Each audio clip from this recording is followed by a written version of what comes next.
Hey guys, we are back. We apologize for the technical difficulties there. We lost Derek, and he's back with us now. And so we just kind of wanted to finish off what we were talking about with some buy or sell. I had some pretty good questions, so we want to make sure we throw those in. Uh, LeBron James says passing Michael Jordan in anything is just as good or better than winning championships. Buy or sell this statement, Phil? Absolutely selling. That sounds like somebody who knows that they're not going to win any more championships in their life because they're not even making the playoffs. But no, that's for as great a player as LeBron James is. That's one of the most ludicrous statements LeBron James has ever played. People forget Michael Jordan missed a large chunk of one season with injury, retired twice in his prime. So, when people talk about Michael Jordan is the greatest player of all time and could have been a lot greater. I agree. LeBron James says passing Michael Jordan anything is just as good or better than winning championships. Buy or sell that statement, Derek? I'm going to sell the statement, but his point thing is very impressive because he has taken I think it's like about 1,200 less shots than Jordan. So I think it is very impressive, and I mean it's just another thing that he has done better than Jordan. So I guess really the only thing without is the rings. But I mean, Michael Jordan was also 1-9 in the first round of the playoffs before Pippen. But that's a different topic. Yeah, I'm selling it as well. Phil took the whole reason I was going to say, which is that sounds like a guy that knows he's never going to win another championship. That's why I sell the statement. But I also want to shout out because anytime you do pass Michael Jordan in something, it is impressive. It's not like we should be taking it lightly. I mean, LeBron, it just he is who it is. Like you said, he took 1,000 to 1,200 less shots than Jordan. So that kind of what takes away the argument where Jordan in his prime, and that aspect. So. But yeah, so I mean, shout out to LeBron for passing that, but I don't think it's better than winning championships though. Elijah Holyfield ran a very, very, very disappointing 4.7640 at the combine. There was two punters and a kicker that ran faster than him in a 40. That's not good. It has some scouts saying he will fall in the draft. Buy or sell whether a poor combine should affect your draft status, Derek? I think I'm gonna go ahead and buy it because I think it does play some part. I mean, it obviously doesn't show how you can play on the field, but I mean, these skill things do matter, and I mean, I think that would definitely hurt his because I mean, as a running back, you obviously want to be quick, and that's not fast in the NFL. So I mean, it's definitely gonna hurt his. Yeah, buy or sell whether a poor combine should affect your draft status, Phil? Should it affect it? Nah, I don't think it should. Will it affect it? Yeah. But, look at the film. Can he play the game? What is he going to do for your team on the field? That's all that should matter. Yeah, I'm going to buy it because not only should it, but it will. Again, you ran a 4.76 as a running back. I mean, you're supposed to be in at least in the 4.5, 4.5 should be your slowest time as a running back. And so 4.76. I said this on the radio show on Sunday. He should have pulled up lame and grabbed his hamstring or something at the end of that and saved some grace through that.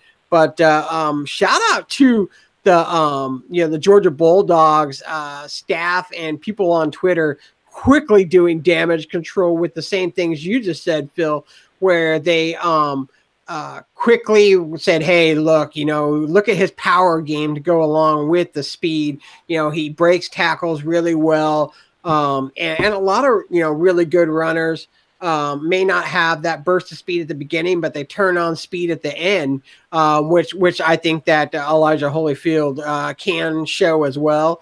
But I definitely think that he's going to drop. It's just not good. I've seen a couple of people that benefited in the last couple of years. Chris Conley was one of them, and then Shaquem Griffin last year rose from undrafted status to 4th round just by what he showed at the combine. So they definitely pay attention to what's going on there. So, but final question: the Boston Celtics just stomped the Golden State Warriors 128-95 Tuesday. Buy or sell, Phil, the Celtics being back in the NBA championship talk?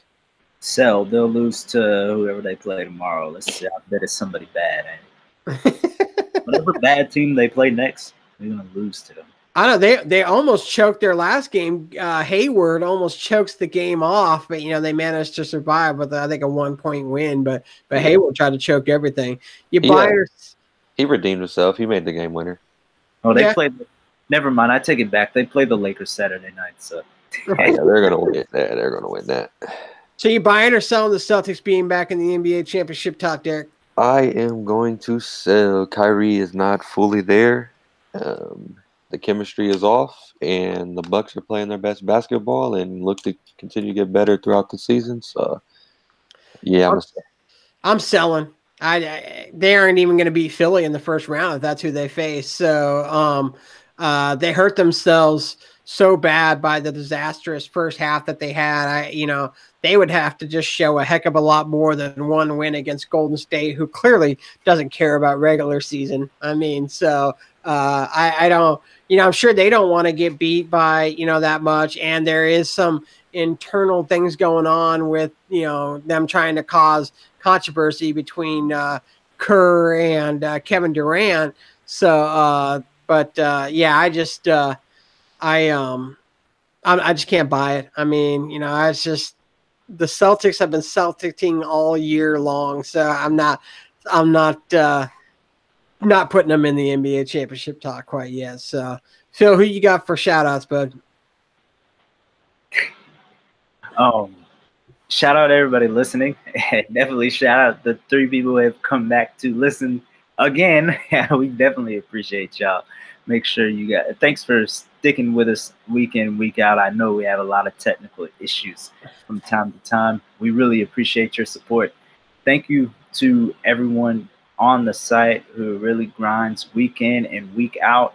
When I set out 3 years ago with some really close brothers to start this site, we thought we were going to build it into something special, but we never thought it would get this big. And shout out to the people that don't even know me that have supported the site 10 times better than people who say they're your brother or whatever. And well, I'll just leave it at that. Derek, I'm sure you got something just as good as that. So who you shout out? I ain't got anything as good as that, but shout out everybody that continues to support. I mean, especially after this weird show, we had to start another video. We see a few of y'all in the chat right now. So shout out everyone that continues to come back every single week. Yeah, definitely shout out. My YouTube's down, so I don't know who the 3 that are in there with us still, but shout out to y'all 3. I know my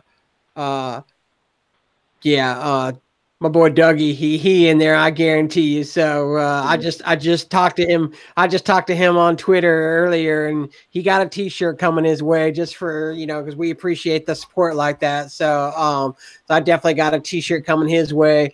And then I want to shout out. I'm going to get it right this time too. I mentioned her on Sunday, but at the Bear 2878, give her a follow. She runs Chop Up Chop Down on Twitter with me, and this is like my busiest time of work. And spring training is afternoon games that I just can't cover, as well as I can night games. And she has been live tweeting every single spring training game. And she did 2 at a time yesterday. So I definitely want to give a shout out to her. I could not do that site without her. And, she's so humble about it. But I truly, truly, truly appreciate you having, being with me on that side. So what were you going to say, Phil? Definitely come join us. We are the site for the fans, by the fans. Most of us here are just doing this because we want to, not because we need to. So come come join with us. Let's build something homegrown. Let's turn this city sports coverage into something more organic and just focused on the fans. And if you have any ideas or any suggestions, even if you don't want to come right, let us know, because we're doing this for y'all. Especially when it comes to this podcast. If you have something that you want us to talk about, I don't care if it's Atlanta sports, national news, just things you want us to talk about, we'll talk about it. So shoot us a line at ATL Sports HQ, and we'll definitely address that, and we'll give you credit on Twitter as well, and give you your Twitter account a shout out. So, well, thanks again for listening to both parts of the ATL Sports HQ live podcast tonight, and we will see y'all next week.